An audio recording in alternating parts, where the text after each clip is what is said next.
السلام عليكم ورحمة الله وبركاته. أعوذ بالله من الشيطان الرجيم. بسم الله الرحمن الرحيم. نحمده ونصلي على رسوله الكريم. أما بعد. পরম করুণাময় অতীব দয়ালু বিশ্বজাহানের মালিক আমাদের মহান রব আল্লাহ তাআলা বলেন, আলাম তারা, তুমি কি দেখছো না, কাইফা দরাবাল্লাহু মাসালা, কিভাবে আল্লাহ তাআলা একটি উদাহরণ প্রদান করছেন, কালিমাতাং তয়্যিবাহ, একটি পবিত্র বাক্য, কাশাজারাতিন তয়্যিবাতিন, একটি পবিত্র বৃক্ষের ন্যায়, আসলুহা সাবিত, যার শেকড় মাটির গভীরে প্রথিত, ওয়াফারুহা ফিস সামা, এবং শাখা প্রশাখাগুলো আকাশে বিস্তৃত, তুতি উকুলাহা কুল্লাহিন, এবং সেই পবিত্র বৃক্ষ সব সময় সর্বদা ফলদান করে, বিইজনি রব্বিহা, তার রবের অনুমতি ক্রমে, ওয়ায়াদরিবুল্লাহুল আমসালা লিন্নাস, এবং আল্লাহ রাব্বুল আলামিন এই উপমা উদাহরণ প্রদান করছেন মানুষের জন্য, লাআল্লাহুম ইয়াতাযাক্কারুন, আশা করা যায় তারা উপদেশ ও শিক্ষা গ্রহণ করবে। অমাসালু কালিমাতিন খাবিসাতিন, এবং একটি মন্দ বাক্যের, মন্দ কালিমার উদাহরণ, কাশাজারাতিন খাবিসাতিন, একটি মন্দ বৃক্ষের ন্যায়, ইজতুসাত মিন ফাওকিল আরদ, ভূপৃষ্ঠ যাকে উপড়ে দূরে নিক্ষেপ করেছে, মা লাহা মিন কারার, এবং যার কোনো স্থায়িত্ব নেই, অর্থাৎ যার শিকড় মাটির গভীরে পৌঁছতে পারে না, এবং যেই বৃক্ষটা মাথা উঁচু করে দাঁড়াতে পারে না, তার কোনো স্থায়িত্ব নেই। ইউসাব্বিতুল্লাহুল্লাযীনা আমানু, আল্লাহ সুবহানাহু ওয়া তাআলা মুমিনদেরকে প্রতিষ্ঠা দান করেন, বিল কাউলিস সাবিতি, প্রতিষ্ঠিত বাক্যের মাধ্যমে, ফিল হায়াতিদ দুনিয়া, এই পার্থিব জীবনে, অফিল আখিরাহ, এবং আখিরাতের জীবনেও। আল্লাহ রাব্বুল আলামিন এই প্রতিষ্ঠিত বাক্যের মাধ্যমে মুমিনদেরকে দুনিয়াতেও স্থায়িত্ব দান করবেন, এবং আখিরাতের জীবনেও তারা স্থায়ীভাবে প্রতিষ্ঠা লাভ করবে। ওয়ায়ুদিল্লুল্লাহুজ জালিমিন, আর আল্লাহ তাআলা জালিমদেরকে পথভ্রষ্ট করেন। ওয়ায়াফআলুল্লাহু মা ইয়াশা, এবং আল্লাহ তাআলা যা ইচ্ছা তিনি তাই করতে সক্ষম, তাই তিনি করেন। আমানতু বিল্লাহ, বারাকাল্লাহু লানা ওয়া লাকুম ফিল কোরআনিল আযীম। আল্লাহ রাব্বুল আলামিন কোরআনুল আযীমের মাঝে, এর মাধ্যমে আমাদেরকে বারাকা দান করুন। ওয়া নাফা'না ওয়া ইয়্যাকুম বিল আয়াতি ওয়াজ যিকরিল হাকীম, এবং আল্লাহ সুবহানাহু ওয়া তাআলা এই কোরআনের আয়াত এবং এর বিজ্ঞানময় উপদেশের মাধ্যমে তিনি আমাদেরকে কল্যাণের পথে পরিচালিত করুন, আমাদেরকে উপকৃত করুন। সম্মানিত ভাই এবং বোনেরা, মূলত আল্লাহ সুবহানাহু ওয়া তাআলা এখানে পবিত্র কালিমা এবং অপবিত্র কালিমা, পবিত্র বাক্য, অপবিত্র বাক্য, এর মাধ্যমে আল্লাহ রাব্বুল আলামিন দুইটা উদাহরণ এখানে আল্লাহ পাক উপস্থাপন করেছেন। অর্থাৎ যুগে যুগে নবী রাসূলগণ আল্লাহ পাকের পক্ষ থেকে ওহীর জ্ঞানের আলোকে মানব জাতিকে যেই পথে ডেকেছেন, যে আদর্শের দিকে ডেকেছেন, যে নীতির দিকে ডেকেছেন, সেটাই হলো পবিত্র কালিমা, পবিত্র বাক্য। এবং এই শাশ্বত পবিত্র বাক্যের মাধ্যমেই জমিন থেকে নিয়ে আসমান পর্যন্ত সবকিছু সুন্দরভাবে পরিচালিত এবং নিয়ন্ত্রিত হচ্ছে, কোথাও কোনো বিশৃঙ্খলা নেই, সর্বত্র সব জায়গাতেই শান্তি, কল্যাণ, নিয়ম এবং শৃঙ্খলা। আর অপবিত্র বাক্যের ব্যাপারটা আল্লাহ রাব্বুল আলামিন বলেছেন যে এটা শয়তানের তৈরি, এটা মানব রচিত বিভিন্ন মতবাদ, যেগুলো মানুষকে মিথ্যা আশ্বাস দিয়ে মানুষকে ডেকেছে, কিন্তু মানুষ সেই পথে গিয়ে কখনোই শান্তি ও কল্যাণ লাভ করতে পারেনি, এবং সে সমস্ত মিথ্যা মতবাদের, মিথ্যা কথাগুলোর কোনো স্থায়িত্ব নেই। এভাবেই আল্লাহ রাব্বুল আলামিন এখানে বিষয়গুলো উপস্থাপন করেছেন। সম্মানিত ভাই এবং বোনেরা, আল্লাহ রাব্বুল আলামিন বলছেন, আলাম তারা, আল্লাহ তাআলা বলছেন যে তুমি কি দেখছো না, কাইফা দরাবাল্লাহু মাসালান কালিমাতান তয়্যিবাহ, যে আল্লাহ রাব্বুল আলামিন কিভাবে একটা কালেমা তাইয়্যিবার উপমা দিচ্ছেন, কোন জিনিসের সাথে, কিভাবে দিচ্ছেন, সেটা কি, কাশাজারাতিন তয়্যিবাহ, একটা পবিত্র বৃক্ষ, আসলুহা সাবিত, যার শেকড়গুলো জমিনের গভীরে প্রথিত, ওয়াফারুহা ফিস সামা, এবং যার শাখা প্রশাখাগুলো আকাশের উপরে বিস্তৃত, তুতি উকুলাহা, সেই পবিত্র বৃক্ষটি ফলদান করে, কুল্লাহিনিন, সর্বদা, বিইজনি রব্বিহা, তার রবের অনুমতি ক্রমে, ওয়ায়াদরিবুল্লাহুল আমসালা লিন্নাস, এবং আল্লাহ রাব্বুল আলামিন এই উদাহরণ প্রদান করেছেন মানুষের জন্য, লাআল্লাহুম ইয়াতাযাক্কারুন, যাতে মানুষ এখান থেকে উপদেশ এবং শিক্ষা গ্রহণ করে। সম্মানিত ভাই এবং বন্ধুরা, কালিমা তাইয়্যিবার শব্দের শাব্দিক অর্থ হলো পবিত্র কথা, কিন্তু এই শব্দের মাধ্যমে যে তাৎপর্য গ্রহণ করা হয়েছে তা হচ্ছে এমন সত্য কথা এবং এমন পরিচ্ছন্ন বিশ্বাস যা পুরোপুরি সত্য এবং সরলতার উপর প্রতিষ্ঠিত, যার মাধ্যমে রয়েছে তাওহীদের স্বীকৃতি, যার মাধ্যমে রয়েছে নবীগণ এবং আসমানি কিতাব সমূহের স্বীকৃতি, এবং যার মাধ্যমে রয়েছে আখেরাতের জীবনের স্বীকৃতি, অর্থাৎ আল্লাহ পাকের একত্ববাদের স্বীকৃতি, নবীদের রিসালাতের তাদের বক্তব্যের স্বীকৃতি, আসমানি কিতাব যে আল্লাহ পাক নাজিল করেছে সে আসমানি কিতাবের হুকুম আহকামের স্বীকৃতি, এবং আখেরাতের জীবনের স্বীকৃতি, অর্থাৎ আখেরাত সত্য এবং সে আখেরাতের জীবনে মানুষকে তার কর্মের হিসেব নিকেশ প্রদান করতে হবে, জবাবদিহি করতে হবে, সেই বিষয়ের স্বীকৃতি। তাহলে এটা হলো কালিমা তাইয়্যিবার একটা উদাহরণ। অন্য কথায় এর অর্থ হলো যে পৃথিবী থেকে আসমান পর্যন্ত সমগ্র বিশ্ব ব্যবস্থা যেহেতু একটা সত্যের উপর প্রতিষ্ঠিত, মানে পৃথিবীর এই জমিন থেকে নিয়ে আসমান পর্যন্ত প্রতিটি বিষয় একটা সত্যের উপর প্রতিষ্ঠিত, একটা সুনির্দিষ্ট নিয়মের অধীন, এবং এটাকে কেউ অস্বীকার করতে পারে না, এটাকে কেউ অস্বীকার করতে পারে না। তাই আল্লাহ রাব্বুল আলামিন এখানে সেই বিষয়টাই তুলে ধরেছেন। তাই পৃথিবী এবং সমগ্র ব্যবস্থা তার সাথে সহযোগিতা করে এবং আকাশ তথা মহাশূন্য জগৎ তাকে কি করে, স্বাগত জানায়। এই বিষয়টা আল্লাহ পাক এখানে তুলে ধরেছেন। এবং এই পবিত্র কালিমার ফল এটা অত্যন্ত ফলপ্রসূ, সারা বছরই এটা ফলদান করে। যেমন হাদিসে রাসূল কারীম সাল্লাল্লাহু আলাইহি ওয়াসাল্লাম মুমিনদের উদাহরণ দিতে গিয়ে একটা বৃক্ষের কথা বলেছেন। একটা মজলিসে আল্লাহ রাসূল সাল্লাল্লাহু আলাইহি ওয়াসাল্লাম বলেছেন যে একটা বৃক্ষ এটা মুমিনদের সাথে, মানুষের সাথে খুবই সামঞ্জস্যপূর্ণ, যে বৃক্ষ শীত গ্রীষ্ম কখনোই তার পাতা ঝরায় না এবং সারা বছরই ফল দান করে, সেই বৃক্ষটার নাম বলো। সেই মজলিসে অল্প বয়স্ক আব্দুল্লাহ ইবনে ওমর রাদিয়াল্লাহু তাআলা আনহু তিনিও ছিলেন। তিনি জানতেন যে আমি বলতে চাইছিলাম যে এটা হলো খেজুর বৃক্ষ, কিন্তু তিনি বলেন নাই। কেন বলেন নাই? কারণ সেই মজলিসে আবু বকর, ওমর, ওসমান, আলীর মতো শীর্ষস্থানীয় সাহাবীরা ছিলেন। তিনি মনে করলেন যে আমি ছোট্ট মানুষ, এই কথাটা বললে আবার বেয়াদবি হয়ে যায় কিনা। এরপর যখন রাসূল বললেন যে এটা হলো খেজুর বৃক্ষ, এরপরে মসজিদ শেষ করে যখন আব্দুল্লাহ ইবনে ওমর রাদিয়াল্লাহু তাআলা আনহুর সাথে বাড়ি ফিরছিলেন, তখন তিনি বাবাকে বললেন যে বাবা, আমি বলতে চাইছিলাম যে এটা হলো খেজুর বৃক্ষ, কিন্তু যেহেতু মুরব্বী বয়স্ক সাহাবীরা সেখানে ছিলেন, এই জন্য আমি ইতস্তত বোধ করেছি, এটা আমি বলি নাই। তখন ওমর রাদিয়াল্লাহু তাআলা আনহু তিনি বললেন, তুমি কেন বললে না? তুমি যদি বলতে তাহলে সেটা আমাদের জন্য অত্যন্ত সম্মান এবং গৌরবের বিষয় হতো। এই জন্য সুপ্রিয় ভাই এবং বন্ধুরা, এভাবে আল্লাহ রাব্বুল আলামিন সেই বিষয়টা এখানে আমাদের সামনে তুলে ধরেছেন। সুতরাং এই পবিত্র কালিমার যে সুফল, এই সুফলটা কিভাবে আসে?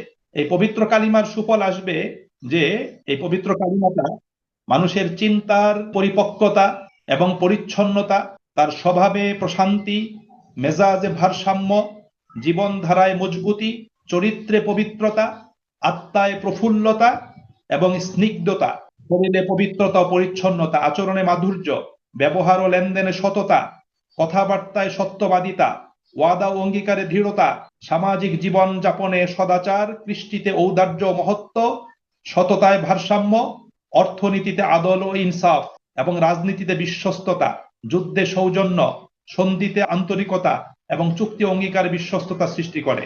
সেটি এমন একটি পরশ পাথর যার প্রভাব কেউ যথাযথভাবে গ্রহণ করলে সে খাঁটি সোনায় পরিণত হয়।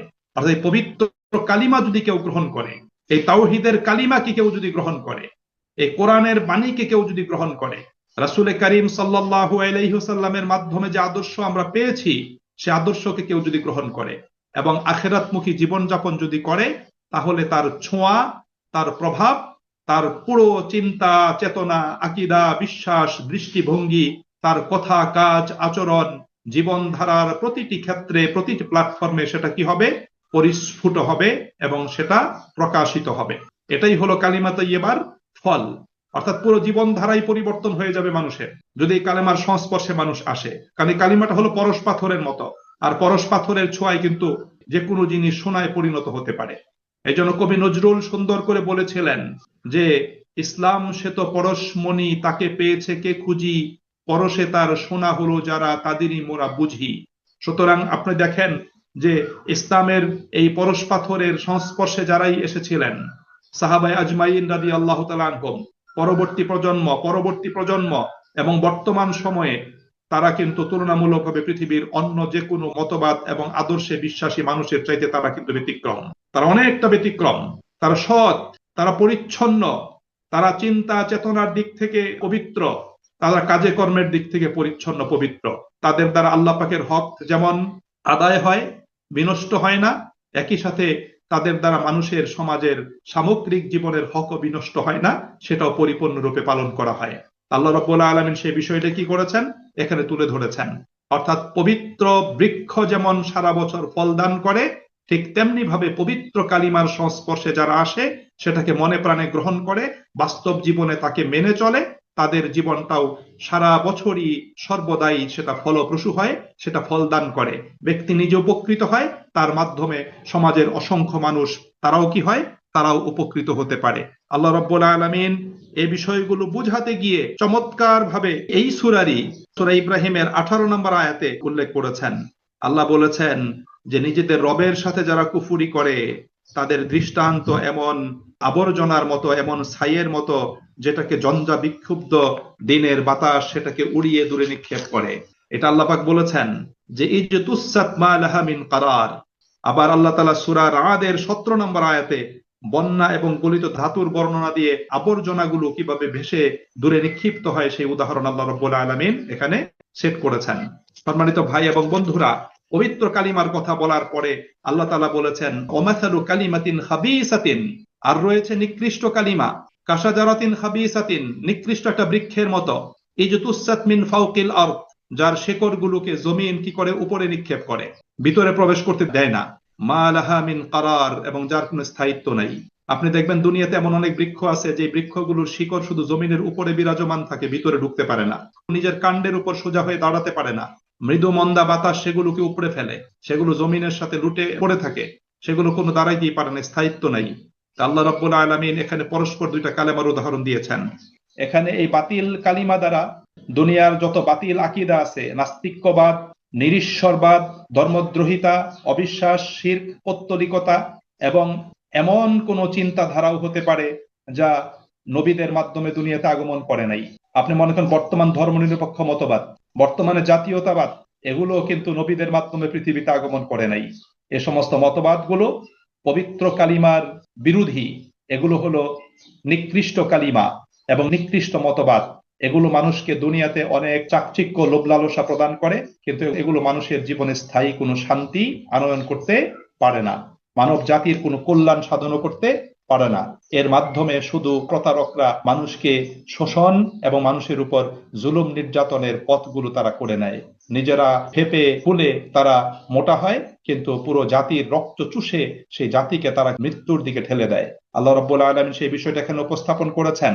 আরেকটা জিনিস মনে রাখবেন যে পবিত্র বৃক্ষগুলো যেমন আল্লাহ রাব্বুল আলামিনের হুকুমে দণ্ডায়মান হয় এবং ফল দান করে, এবং মন্দ বিষয়গুলো তারা জমিনের উপরে সেগুলো পড়ে থাকে, সেগুলো কোনো ফল দান করে না। এখন আল্লাহ রাব্বুল আলামিন পবিত্র কালেমার ভিত্তিতেই গোটা বিশ্ব ব্যবস্থাকে আল্লাহ পাক পরিচালনা করছেন। পরীক্ষার খাতিরে মানুষকে যদি নির্বাচন করার স্বাধীনতা এবং কর্মের অবকাশ দেয়া না হতো, তাহলে পৃথিবীতে ইসলাম ব্যতীত অন্য কোনো মতবাদ, অন্য কোনো আদর্শ পৃথিবীতে মাথা উঁচু করে দাঁড়াতে পারত না। সম্মানিত ভাই এবং বন্ধুরা, পৃথিবীর ধর্মীয়, নৈতিক, চিন্তাগত ও তামাদ্দুনিক ইতিহাস অধ্যয়নকারী প্রত্যেক ব্যক্তি কালিমা তাইয়্যিবা তথা ভালো কথা এবং মন্দ কথার এই পার্থক্যটা সহজে বুঝতে পারে। সে দেখবে ইতিহাসের শুরু থেকে আজ পর্যন্ত একটা কথাই প্রতিষ্ঠিত হয়েছে, সেটা হলো যে ভালো কথার দ্বারাই সবকিছু, বা ভালো কালিমার দ্বারাই সবকিছু কল্যাণকর ভাবে পরিচালিত হয়, প্রতিষ্ঠিত হয়, কিন্তু মন্দ কথা সৃষ্টি হয়েছে অসংখ্য। ভালো কথা একটাই, সব যুগে একই রকম ছিল, কিন্তু মন্দ কথা অনেক। ক্লাসে যদি টিচার অঙ্ক করতে দেয়, যাদের অঙ্ক সঠিক হয় সবার কিন্তু যোগফল কিন্তু এক হয়, আর যাদের অঙ্ক ভুল হয় তাদের কিন্তু ভিন্ন ভিন্ন ফল হয়, কারোটার সাথে কারো কোনো মিল নাই। এই জন্য পৃথিবীর সূচনা থেকে নিয়ে, অর্থাৎ আদম আলাইহিস সালাতু ওয়াস সালাম থেকে নিয়ে নবী মুহাম্মদুর রাসূলুল্লাহ সাল্লাল্লাহু আলাইহি ওয়াসাল্লাম পর্যন্ত এই লক্ষাধিক আম্বিয়া আলাইহিমুস সালাম তারা এই পবিত্র কালিমার দাওয়াত প্রদান করেছেন। এই জন্য তাদের প্রত্যেকের দাওয়াতের লক্ষ্য এবং উদ্দেশ্য ছিল এক, বক্তব্য ছিল এক। আর নবী রাসূলদের পথ পরিত্যাগ করে যারা নিজেরা এই নাপাক কালিমার অনুসরণ করেছে, তাদের এক একজনের পথ ছিল এক এক রকম, এটা কখনোই একরকম হয়নি, এক একটা পথ তাদের এক এক রকম ছিল। সুপ্রিয় ভাই এবং বন্ধুরা, এই বিষয়টা আমাদের গভীরভাবে উপলব্ধি করা দরকার, গভীরভাবে এই জিনিসটা আমাদের প্রত্যেকের বোঝা দরকার। ফাইনালি আল্লাহ রাব্বুল আলামিন বলছেন ইউসাব্বিতুল্লাহুল্লাযীনা আমানু বিল কাউলিস সাবিতি ফিল হায়াতিদ দুনিয়া ওয়া ফিল আখিরাহ, যে আল্লাহ রাব্বুল আলামিন একটি শাশ্বত বাণীর ভিত্তিতে দুনিয়া এবং আখিরাতে উভয় স্থানে মুমিনদেরকে তিনি প্রতিষ্ঠা দান করেন। অর্থাৎ এই শাশ্বত কালিমা, এই পবিত্র কালিমা, পবিত্র এই আদর্শিক বক্তব্যের দ্বারা আল্লাহ পাক দুনিয়াতে মুমিনদেরকে প্রতিষ্ঠিত করেন এবং আখিরাতে তাদেরকে সুপ্রতিষ্ঠিত রাখবেন। ওয়ায়ুদিল্লুল্লাহু যালিমিন, এবং আল্লাহ তাআলা জালিমদেরকে পথভ্রষ্ট করেন। ওয়ায়াফআলুল্লাহু মা ইয়াশা, এবং আল্লাহ তাআলা যা ইচ্ছা তিনি তাই করে থাকেন। সুপ্রিয় ভাই এবং বন্ধুরা, এই বিষয়টা আমাদের প্রত্যেককে গভীরভাবে আমাদের প্রত্যেককে চিন্তা করতে হবে। অর্থাৎ এই কালেমার বদৌলতে যারা দুনিয়াতে একটা স্থায়ী দৃষ্টিভঙ্গি, একটি শক্তিশালী সুগঠিত চিন্তাধারা, একটি ব্যাপক ভিত্তিক মতবাদ জীবন দর্শন তারা লাভ করে, জীবনের সকল জটিল গ্রন্থির উন্মোচনে এবং সকল সমস্যার সমাধানে, তখন তাদের এই পাক কালিমাটা একটা মাস্টার কি হিসাবে তাদের জন্য কাজ করে, সকল সমস্যা থেকে তাদের উত্তরণের পথ করে দেয়। এটা হলো তাদের জন্য একটা গুরুত্বপূর্ণ বিষয়। তাহলে এই বিষয়গুলো আমরা গভীরভাবে হৃদয়ঙ্গম করার জন্য চেষ্টা করব, নিজেরা বোঝার জন্য চেষ্টা করব। ইনশাআল্লাহ আল্লাহ রাব্বুল আলামিন আমাদের সকলকে ক্ষুদ্র আলোচনা থেকে শিক্ষা গ্রহণ করার এবং বাস্তব জীবনে মেনে চলার জন্য তৌফিক দান করুন। আসসালামু আলাইকুম ওয়া রাহমাতুল্লাহি ওয়া বারাকাতুহু।